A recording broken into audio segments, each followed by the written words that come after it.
Hola a todos, bueno, yo soy Alejandra y me acompaña Luis en esta grabación. La idea es dejarles este material, que lo vamos a dejar también como PDF para que ustedes lo puedan consultar. El objetivo que tiene es volver a retomar los temas que estamos trabajando y que puedan ser una herramienta dentro del proceso de proyecto de formas que ustedes están haciendo. Los temas que estamos trabajando, a veces los trabajamos de manera separada, el tema de organización, visto como la idea o esta tensión entre la totalidad de las partes, y la idea de consistencia de los límites, lo fuimos viendo como de manera separada y tratando de incorporar al proceso proyectual. Un poco la idea es repasar esto ya desde una manera un poco más compleja, en el sentido de que se da a veces todo junto, y hacer algún análisis que nos pueda servir para entender nuestras propias operaciones, alimentar nuestras propias preguntas o problemas, poder problematizar y dar respuestas con nuestro propio proyecto o propuesta de diseño. Bueno, como introducción, obviamente la asignatura es morfología, entonces, bueno, lo primero que tenemos que entender es que las formas no se definen solamente en su abstracción geométrica, ni tampoco en sus condiciones específicas de materialidad, porque cuando diseñamos lo que hacemos es trabajar en esas relaciones constantes entre abstracciones y concreciones. Cuando operamos en esas relaciones, lo que hace es poner al diseñador en un rol muy activo y permanente, digamos, donde una decisión hace que tomemos un camino o nos lleva hacia otro lugar. Y a la vez eso es o un límite cuando decidimos dejar de lado algo, o un potencial, porque justamente nos abre un camino en este proceso para seguir operando. Todas estas cosas, cuando diseñamos, se dan de manera consciente o inconsciente, y a veces de manera objetiva, porque tiene un sentido, o a veces es subjetiva, digamos, porque se nos ocurre desde solamente nuestro lugar. Entonces, estos procesos de invención de formas, de propuesta de formas, no es algo que aparece de una manera espontánea en el diseñador, sino que es algo que forma parte de un proceso. Entonces, un poco el objetivo de lo que vamos a mostrar con estos ejemplos es de entender estos procesos, no por lo que quiere decir el diseñador. En este caso vamos a mostrar primero algunos objetos a modo de, digamos, de entender el tema, y después algunas obras de arquitectura muy simples y de una misma escala acá en la Argentina, como para a partir de ahí empezar a poder mirar estos procesos de una manera que podamos comprender. No se trata de interpretar qué quiso hacer ese arquitecto o ese diseñador, sino más bien qué nosotros podemos tomar como material en términos de diferencias, transformaciones o interpretaciones en relación a ese objeto y a su contexto, para poder incorporar o cuestionar cuando nos toca operar en ellas.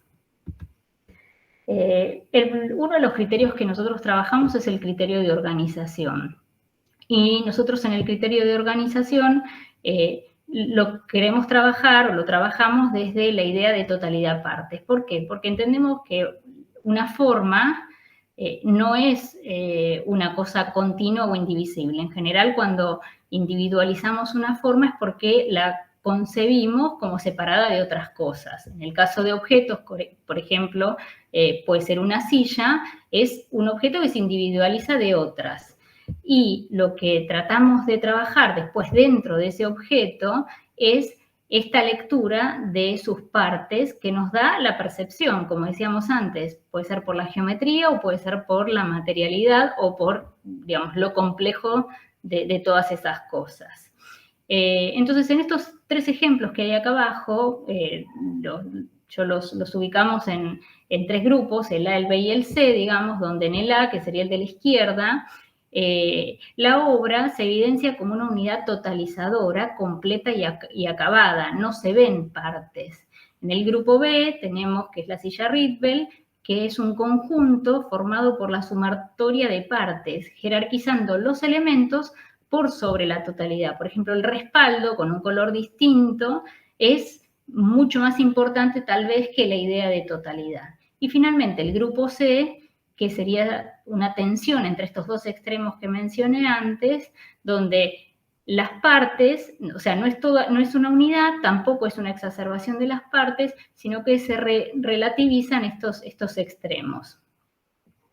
En toda esa gama de un extremo y el otro es donde podemos estar operando nosotros en referencia a lo que queremos proyectar, digamos, obras de arquitectura, formas o lo que sea. Bueno, otro de los conceptos que venimos trabajando es el de consistencia de los límites, que justamente es como, digamos, estas formas se componen desde distintos niveles en relación a su condición material. En la consideración de una forma o de un objeto participan el conjunto de sus atributos, como son la configuración geométrica, el color, la textura, el brillo. Puede ser que una misma geometría sea interpretada con materiales y colores que la separan, como por ejemplo vimos en la silla de Rietveld, o en la arquitectura, que la lectura de una planta fragmente el espacio en diferentes espacialidades, pero cuando uno analiza el corte de la misma obra, ese espacio tal vez se lee como único. Lo mismo que el contexto y obviamente la lectura de ese peso cultural que tienen los objetos que se producen, también es algo que podemos introducir en los procesos proyectuales que no somos ajenos y que obviamente nos van a hacer producir estas formas nuevas. Entonces, las imágenes que vamos a mostrar ahora, que son obras de arquitectura, y sus interpretaciones, no pretenden ser una clasificación, sino más bien un juego de lecturas que a ustedes les sirvan para tomar como referencia en sus propios procesos. O sea, ustedes podrían hacer estas mismas preguntas a los objetos que están trabajando. No nos interesa la clasificación. La pregunta apunta no a encasillarlo, sino a poder darle una respuesta y ver cómo en ese proceso de diseño podemos reafirmar ciertas ideas o tomar al revés, la contraria, para poder producir formas. Como decía, son obras de arquitectura de arquitectos argentinos y puestas en el interior por todos, digamos, por el interior del país. Bueno, por ejemplo, en estas dos imágenes de esta primera obra, que son unas casas en Villa Carlos Paz, la pregunta sería, ¿en qué grupo ubicaríamos esta obra? Si yo miro la imagen de la izquierda, probablemente vea que es una sumatoria de partes, veo 5 partes, 5 volúmenes podría haber. Pero cuando miro la imagen de la derecha, a su vez puedo entender que cada una de esas partes está compuesta por 2 partes. Hay como una asociación de que ya no son una sola parte, sino que son de a pares, digamos. Y esta cuestión de distintas lecturas es como lo que queremos, digamos, trabajar o hacer conscientes para que nos sirvan como herramientas para proyectar.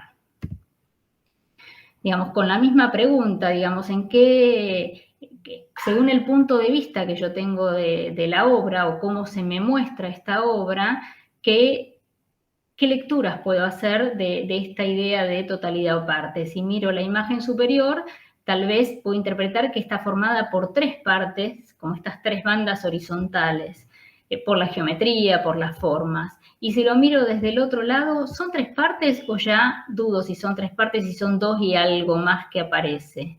Entonces el punto de vista, digamos, en este caso está tomado desde una manera de entender, digamos, esa ambigüedad justamente. Este lugar, esta obra, si se mira de un lado, tiene 3 niveles, y si se mira del otro, tiene 2. Y bueno, la respuesta no se trata de buscar una respuesta única, justamente de entender que en este juego es donde se produce y se opera cuando uno proyecta. Este es otro ejemplo de otra obra en Calafate, donde si yo miro la imagen de arriba, puedo, por ejemplo, empezar a entender que hay como 3 partes o 3 volúmenes diferenciados de otro que está por detrás. Pero si a su vez miro cada uno de estos volúmenes, como hacía referencia en la primera obra que mostramos, tal vez cada uno está formado por 3 partes. Y después si miro la imagen de abajo, la obra completa, por su geometría y la volumetría que propone, a su vez hay como otras 3 partes, donde las partes que antes había visto como 3 partes, que a su vez tenían 3 partes, forman una sola. Entonces, de vuelta, desde dónde uno opera y hasta dónde, digamos, es consciente de esta relación que hay en una organización, que no se define con una sola palabra, tal vez tiene como estas distintas capas según qué es lo que voy a poner en relación. Si me concentro en un sector, tal vez sea una parte, pero también formada por muchas otras partes. Y si veo la totalidad, tal vez tengo que ciertas partes, que a su vez tienen otras partes, enmascararlas como si fueran una totalidad. Lo mismo también puede pasar en una cuestión, en este caso es un dibujo, digamos, una representación axonométrica de una figura abstracta, digamos. Puede ser que esto se dé no en el plano material, como veíamos fotos de obras construidas antes, sino en cuestiones gráficas, de cómo se representan esas ideas de la obra. En este caso, yo podría interpretar que hay como una figura englobante conocida, como puede ser un prisma regular y simple, que le da sentido o unifica en una totalidad una sumatoria de partes. Entonces, a la izquierda tengo como esa imagen donde esto es una totalidad. Y en realidad, cuando miro a la derecha y veo una axonometría que no está despiezada, lo que veo es la exacerbación de sus partes. ¿Qué partes? Es de vuelta, bueno, otra pregunta que me puedo hacer, ¿no? Si hay grupos de partes, bueno, sería como todo otra indagación. También estas ideas de partes y totalidad, esto es otra, ya ahora vamos a concentrarnos como en estas 2 obras, en la de Arquitectos Todoterreno y en esta de Arlet Galíndez, que como en la comparativa vamos a ir y venir en imágenes y representaciones de la obra. En esta otra obra, la idea de totalidad es de vuelta una axonometría, y la lectura de sus partes, por ejemplo, está hecha desde una cuestión, podría decir yo, funcional o de materiales, porque aparecen acceso, prismas, nexos, deck, digamos, la clasificación otra vez se muestra, o esta organización de partes se muestra desde otro tipo de modelos. No sé si es el geométrico, tal vez son funcionales o son materiales. Es como una apertura, digamos, a la pregunta. No hay una única manera de hacer como estos modelos para trabajar esta idea de totalidad partes. En esta imagen de la obra yo podría también hacer esta lectura en relación al contexto. Yo podría pensar qué datos del contexto son tomados también en relación a la obra, o la obra toma en relación al contexto. Yo podría pensar que los árboles o la vegetación del contexto da pie a entender esta estructura lineal de columnas que tiene esta obra. Y esa relación entre elementos, la pregunta es, ¿cómo interpreto ese elemento? Como puede ser el contexto o el árbol, y cómo eso está interpretado en la obra. Yo podría pensar que esta sucesión de pilotes tiene que ver con una cuestión contextual interpretada por el diseñador.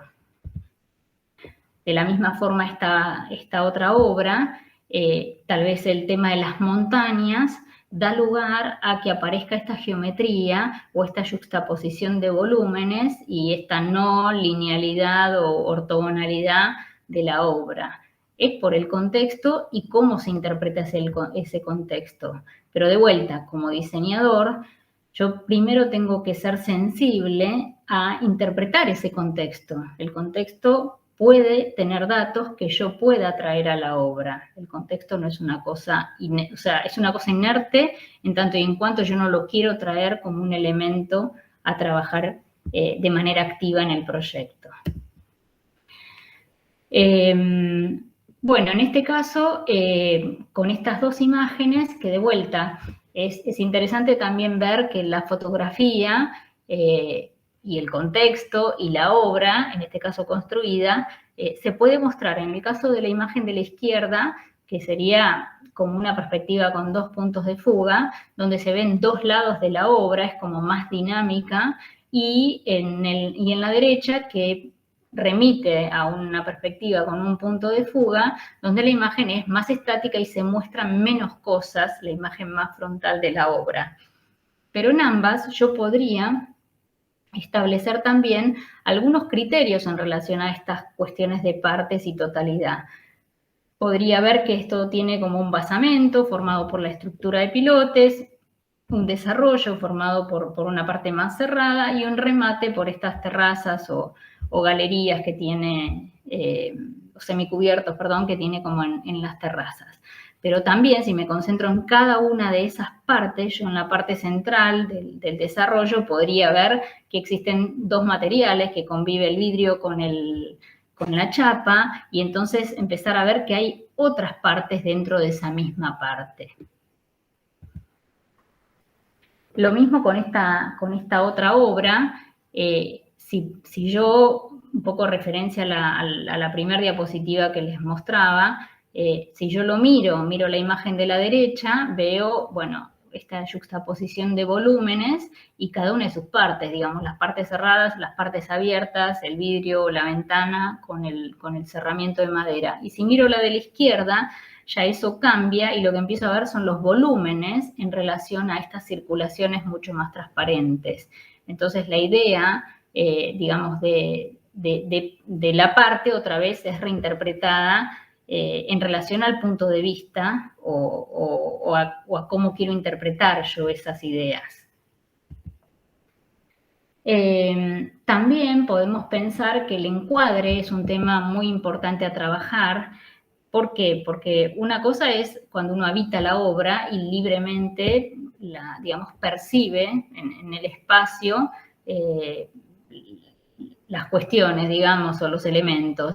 Y otra es cómo se comunican. Si yo quiero trabajar, por ejemplo, el encuadre de la imagen de la izquierda, donde el contexto hacia la derecha o el espacio exterior y el espacio interior, que sería el espacio de esta terraza, que es bastante abierto, está como limitado por dos planos muy importantes, que es los dos horizontales, digamos, el del piso y el de la cubierta, porque lo otro pasa a ser como mucho más liviano. ¿Y qué pasa cuando el encuadre de la derecha, digamos, donde el recorte de la cubierta desde este punto de vista, con de vuelta el contexto por detrás, los temas son los mismos, digamos, la relación del espacio con el espacio exterior o el contexto, y sin embargo acá la única referencia que tengo ya es las líneas que hacen a cada una de las, digamos, de estos sectores semicubiertos. Y cambia totalmente la lectura de las partes, digamos, en los dos trabaja la línea, en los dos trabaja el límite del exterior, pero mostrado de dos maneras totalmente distintas. Entonces, los elementos, digamos, con a veces decir, bueno, esto es un elemento no sé, lineal y es una madera, bueno, como vemos en la imagen de la izquierda, puede estar trabajada de una manera más abierta o como el del piso, digamos, que es una manera mucho más cerrada, y eso hace un poco también a lo que después nosotros trabajamos como consistencia de los límites, donde no es algo de vuelta que viene dado, sino que hay una voluntad en el diseñador de querer trabajarlo de una manera. Y en general, luego esa idea se representa o se muestra en consecuencia con esta idea del encuadre.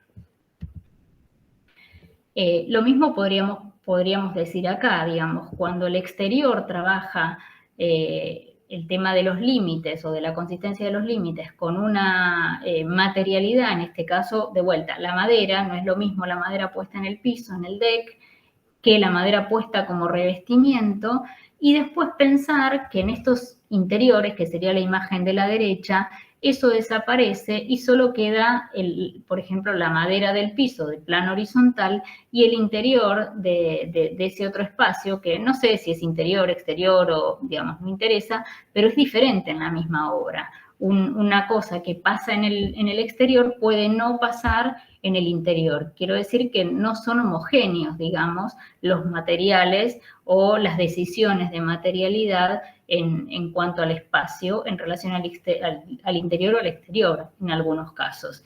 Y cómo lo muestro o dónde pongo el foco para mostrarlo, tampoco es una cosa ingenua, sino que tiene que ver con estas decisiones de proyecto que podemos manipular.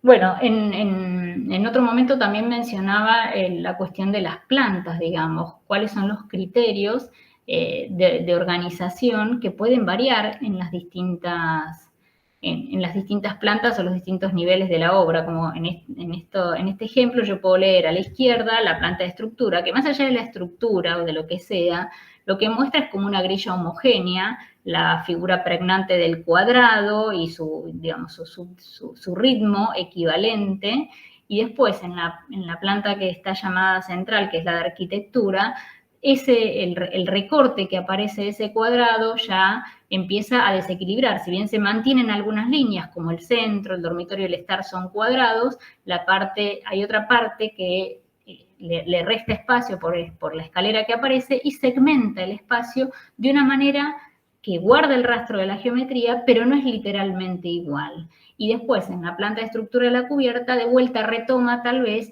esa vuelta a la modulación de la planta de las columnas, que remite a esta idea de totalidad. Pero de vuelta, la grilla es algo que puede ordenar, pero que a su vez el proyectista, si conoce las reglas, puede transgredir en algunos casos y volver a reafirmar en los otros. Y después está en relación a qué lo pone en juego, digamos. Si esos criterios los pone en relación al espacio interior, al exterior, a las particiones internas o a decisiones de materialidad.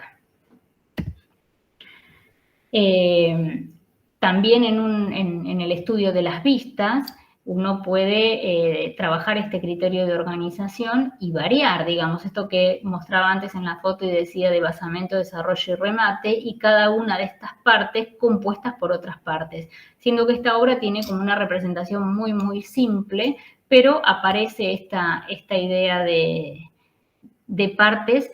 Y de vuelta, creo que estas partes, no sé, la modulación de las ventanas, de alguna manera, también reconocen lo que pasa en la planta, esta misma idea de manejar la grilla homogénea y en algún punto alterarla y volver a repetirla. No aparecen como las cuatro fachadas, si bien son distintas, tienen algunas modulaciones que van repitiendo sin ser iguales, pero sí van recuperando cierta relación. Y bueno, ese juego se da desde esta idea de partes y organización de partes.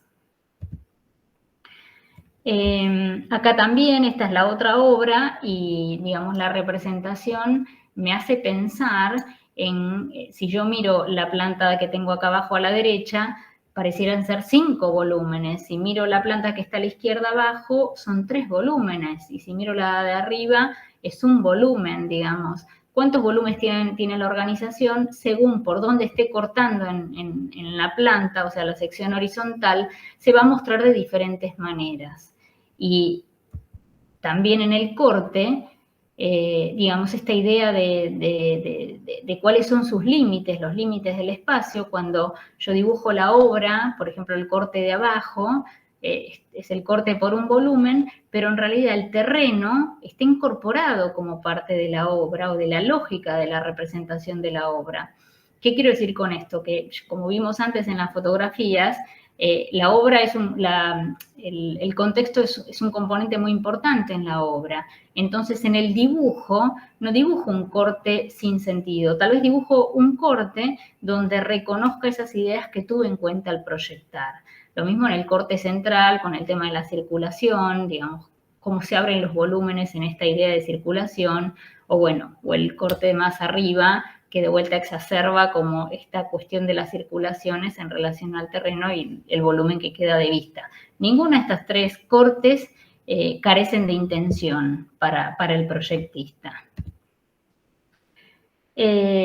Bueno, siguiendo con el tema de los límites, en esta fotografía también podemos ver en el corte de arriba justamente aparece de vuelta el terreno, pero el terreno y la lectura del contexto en el dibujo de la obra en su contexto tiene otras ideas, como habíamos visto, pero aparece el árbol, aparece la diferencia del terreno, el agua, la relación con la vegetación, pero la obra claramente está como despegada sobre este contexto. Y en las imágenes de abajo, de vuelta, retomando el tema de la espacialidad interior y exterior, tal vez en esta obra, a diferencia de la otra, los materiales utilizados para el exterior vuelven a estar en el interior, con lo cual lo que digamos, queda es como que es una decisión proyectual el que estén o no estén. En la imagen de la izquierda, la materialidad sigue siendo la madera en listones, y el sentido de colocación de la madera, que tiene un sentido en el piso, un sentido en el mobiliario, un sentido en la pared vertical y un sentido hasta en el cielo raso, tiene que ver con una idea proyectual que, si bien parte de la parte, digamos, porque cada uno de estos listones sería una parte, en la totalidad de la imagen de la izquierda yo podría pensar que está concebido como una totalidad, porque está trabajado de manera homogénea. Estas son imágenes de la obra que está en la montaña, digamos, y son dibujos, como si fueran croquis o perspectivas interiores, y de vuelta, la consistencia de los límites es lo que lo define. ¿Y qué define, digamos? Si yo miro la imagen de la izquierda y veo, la modulación del cerramiento y lo veo en relación al recorte del paisaje exterior, es como que me está mostrando el proyectista su intención claramente de tener en cuenta ese paisaje exterior, pero no como algo así dado que no controlo y que es totalmente indeterminado, sino justamente yo podría interpretar que la elección de la modulación de la altura de la carpintería en la parte superior, acá, no sé si se ve mi cursor, tiene que ver con una lectura del entorno y no con cualquier otra cosa. Lo mismo podría decir en relación a los materiales, digamos, cuando yo decido trabajar como el tema del color en el dibujo, ¿qué destaco? ¿Cuáles son los materiales constantes que tengo? O sea, el marrón del piso en relación al contexto, bueno, los planos verticales, los vidrios, la lectura del contexto y, bueno, la idea de vuelta de cómo separo en el propio dibujo o cómo armo una totalidad es también una cuestión proyectual. Además está decir que vale muchísimo la pena analizar estas imágenes y estas representaciones a nivel encuadre, digamos, ¿no? ¿Cuál es el recorte de estas imágenes donde la mesa o este mobiliario se funde con el fin del dibujo, pero esboza meterse adentro, ¿no? Esta persona está casi fuera de los límites, pero está dentro. O sea, el límite de la imagen no es un cuadrado, sino que está estudiado qué elementos entran y qué elementos quedan por fuera de esta representación. Me parece también un trabajo muy interesante. Bueno, seguimos con las mismas preguntas. ¿Cuáles son los límites? ¿Es la propia obra o es el paisaje? Digo, ahora que veo esta imagen de la derecha con la nieve, me pregunto si era caprichosamente la idea, digamos, de los volúmenes girados, o en realidad la nieve cuando cae en cierto momento del año hace que ese exterior artificial, que es la obra de arquitectura, tome un rol diferente en relación al paisaje. O sea, son como intenciones que se pueden interpretar. Yo no sé si lo quiso hacer el proyectista, es lo que hoy podemos leer. Y bueno, de vuelta a la presencia con el entorno y esta idea de representación, digamos, de la foto que tiene un clima, no es cualquier foto, es en un momento que me muestra la obra, y la artificial, digamos, de cómo construyo la imagen a partir bueno, no quiero decir renderización, pero bueno, como del 3D o del fotomontaje, digamos, en relación al contexto. Y en esta otra obra, la representación, cuando el corte constructivo es un tema importante que aparece como representación de la obra en las publicaciones, y qué relación tiene también con cómo está trabajada la obra, digamos, la modulación, los tamaños de los elementos, el dejar a la vista ciertas cuestiones que tienen que ver con lo constructivo, habla de una intención del diseñador de poner énfasis en estos temas que tienen que ver con la materialización y la técnica de los materiales. Entonces, el detalle constructivo pareciera ser una representación muy acorde a eso que se vino trabajando a nivel proyectual también. Y ya finalmente me interesaba trabajar el tema de la representación, donde la manera de representar la obra, otra vez, es una interpretación del diseñador y que no viene dada, digamos. Esta imagen de abajo, que es como un recorte, un fotomontaje de la obra, donde los volúmenes dejan ver el paisaje y de alguna manera representa o evoca la geometría de la obra, me parece que es muy libre y a la vez muy interesante. Pero por libre, no menos rigurosa, porque creo que la representación es muy exacta y pone en clara evidencia la mirada del proyectista a la hora de trabajar y representar. Porque lo mismo que representamos es lo mismo que después nos alimenta para poder seguir pensando en esto que llamamos como el motor del proyecto, digamos. Ese juego de preguntas y de puestas en relación o problematización, a lo cual damos respuesta como proyectistas permanentemente hasta que, bueno, se termina el proyecto. Bueno. Me parecía muy interesante la combinación esta de una obra súper ortogonal con una que es mucho más, que si bien no deja de ser súper geométrica, tiene una organización mucho más que aparentemente da más caos, es como parece más desorganizado y todo lo contrario. Ahí con ese último corte se ve perfecto que todo está puesto en una posición específica porque sigue un contorno, un recorte del paisaje, como que todas las decisiones estas que pueden parecer arbitrarias, desde el recorte, eso que decías de los fotomontajes y los croquis, es como toda una decisión proyectual. La hora de comunicar es tan importante como la obra en sí, ¿no? O sea, qué es lo que uno quiere transmitir con lo que está mostrando. Los dibujos no son azarosos, o sea, son estratégicos y cuentan la obra por uno cuando no puede hablar por ella, ¿no?